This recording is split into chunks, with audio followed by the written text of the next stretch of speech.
Next is from John M. and the subject, hey, Konnan Disco, possible long email ahead.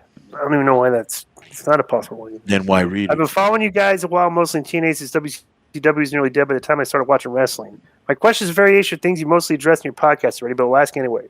Should AEW go after any more big names, or would you say they are full and should work with what they have? Now, if they don't start to take advantage of guys like MGF, Hangman, Wardlow, etc., WWE will come calling and offer them a chance at the big-time match you definitely want to try at least once.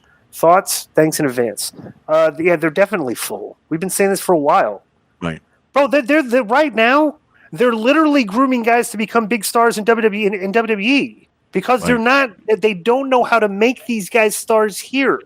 They're too linear on their Bro, just look at the entrance they gave Cody on Monday compared with the entrance he got in AEW. Bro, it's just and I say work with what you have, because I had that problem in AAA when we were kicking CMLL's ass in the 90s, early 90s.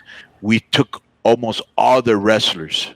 Right. And, bro, we had a talent glut like Tony does. There was a lot of jealousy. There was a lot of problems, and everybody ended up going back. And there was not enough time for TV.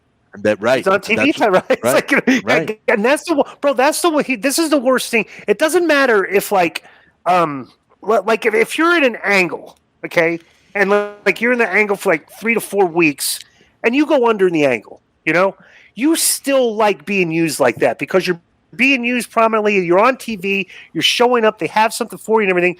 Bro, the worst thing is showing up to TV and they don't have anything for you. Right.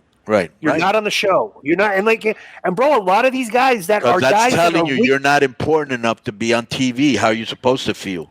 And the other thing is like, I'll give you. I just want to give you a quick example, Glenn.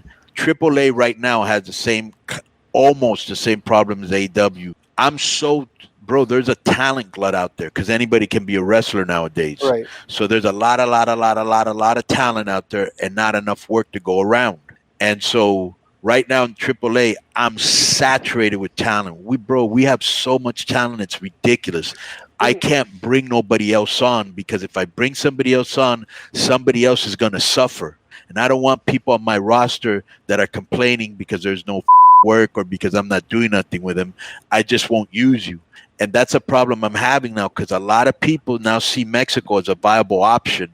They're like, it, I'll just go to Mexico and become a star like Taya did or Pentagon did or other, Eddie Guerrero did, or you know what I'm saying, or learn my craft or whatever, Right. Well, let's have a discussion. And let me just say this.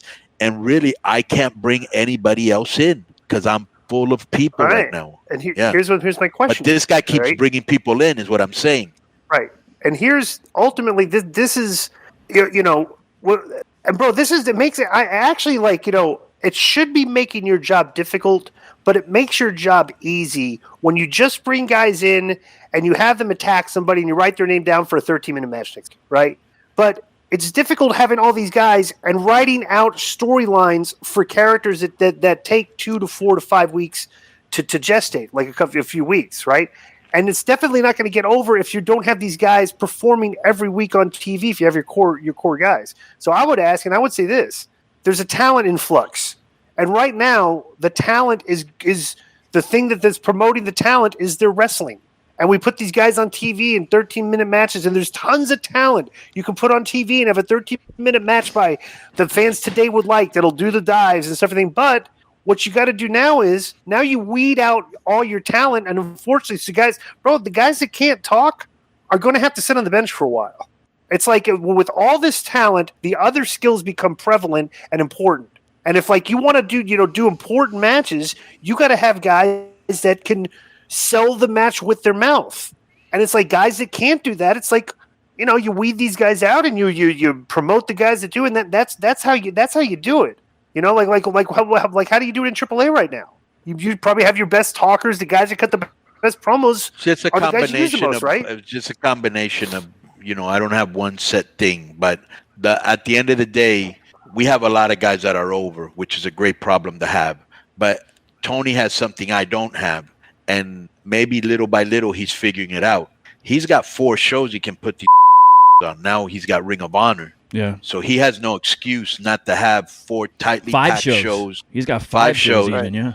the YouTube show. Who watches that? That those don't count. The dark elevation. I'm talking about network like Rampage, shows. Dynamite. ROH now. TV shows. Right. Yeah. I don't consider YouTube TV. That's Right. It's something internet. Good to be on, but Right. So you've got 4 shows to spread this out in. So that's what you should be doing, and then you have the champion from this one go against the champion from that one, and you have a lot of toys to play with. I mean, he's just probably still figuring it out, bro.